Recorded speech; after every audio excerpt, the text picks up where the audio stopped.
Did you experience back pain anytime after your breast cancer surgery? I sure did, and it really wasn't something that I was expecting.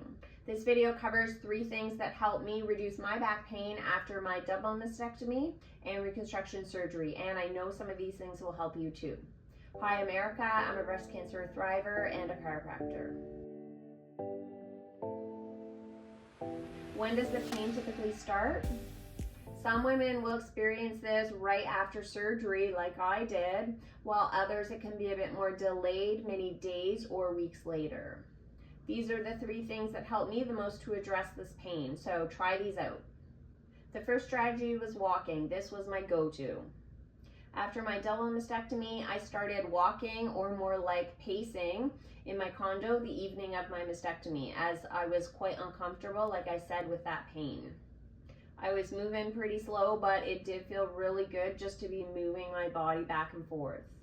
I took it easy for 2 to 3 days after both surgeries, but then my body and my mind really wanted to move again. I started getting back to walking my son to school and going for walks with my husband and then friends. These walks with friends ended up being a huge part of my cancer recovery, as they were just good for the soul. It wasn't long before I was up to doing outdoor walks for about 30 minutes a day. I didn't go out and do this right away. I built up to this over time. You'd be surprised how much you're able to walk after surgery once you get going. Walking is even more effective to reduce back pain when your arms are swinging.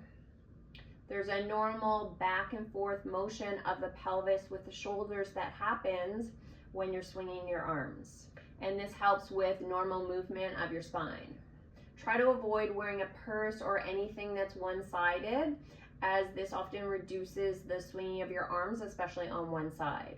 When your arm isn't swinging, you won't get that normal back and forth action of the pelvis and shoulders and that optimal movement in your spine. Try to wear some sort of fanny pack or mini backpack. At the early stages after surgery, you'll likely need some help to put on a backpack, especially if you have drains in. Just know that if you do have drains in, swinging your arms may be a bit uncomfortable. It was for me, but it didn't really deter me from doing it. I just felt it a bit more. My pain started the day of my mastectomy surgery. When I had my exchange surgery about a year later, I experienced the same thing. The acuteness lasted about a week in both cases, but continued on for many weeks at a much lower intensity after my mastectomy. After my reconstruction, the pain actually lasted several months at a lower intensity, but that's expected as I was weaker going into that second surgery. The second strategy is reduce sitting, or really time spent in any one position at a time. It's pretty automatic that we're more sedentary after surgery. This, coupled with the fact that we can't relax and sleep in some of the positions that we were used to before. Cycling through a few different positions rather than just sitting can be helpful in reducing tension in your low back.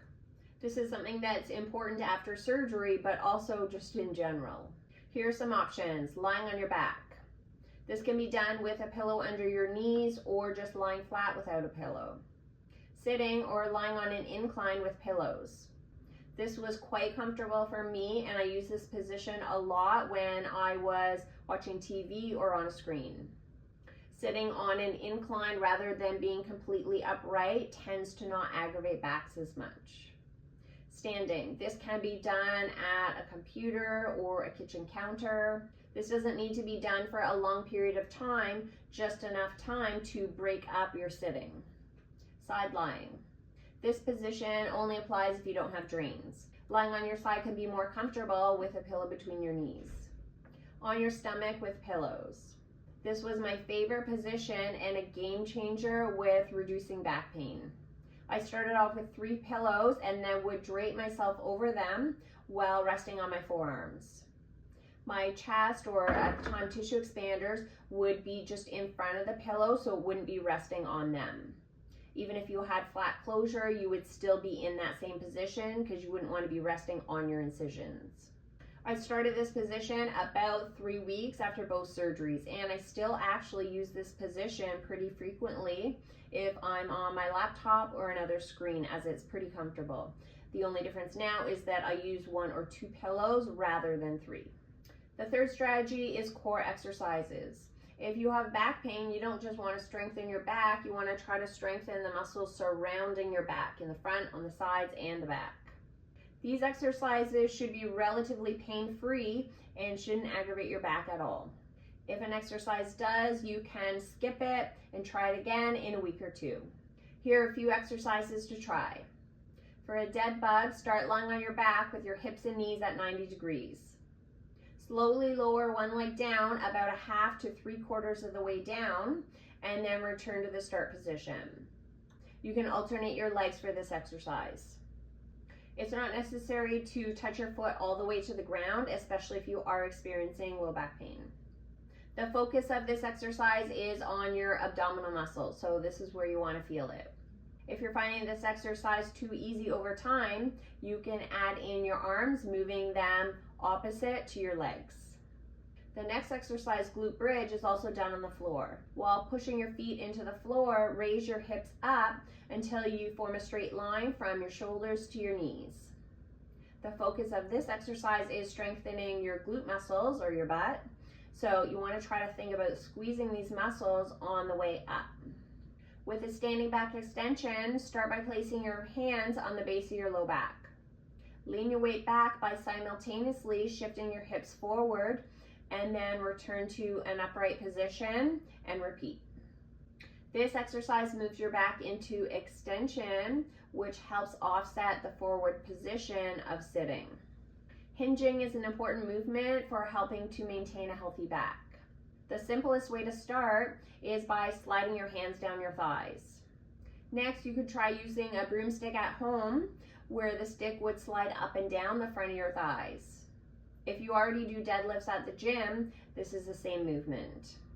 The key with this exercise is to push your hips back as you hinge forward. So the hinge movement is taking place at your hips, not your low back.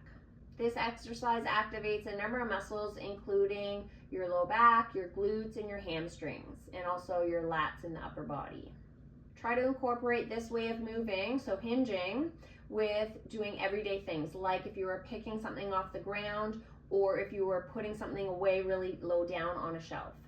Consider subscribing down below for more recovery tips after breast cancer surgery and treatment. I didn't officially include treatment in the list of strategies, as I wanted to focus on all the things that you could be doing on your own to address your back pain. Having said that, getting treatment can certainly help with a quicker recovery. Any manual or hands-on type of treatment would be effective, whether it's from a chiropractor, physiotherapist, or massage therapist. If you want to take a deeper dive with core exercises, this next video is for you. It can be done if you're after a 6-week post-surgery, and it would really be helpful to do ongoing. See you there.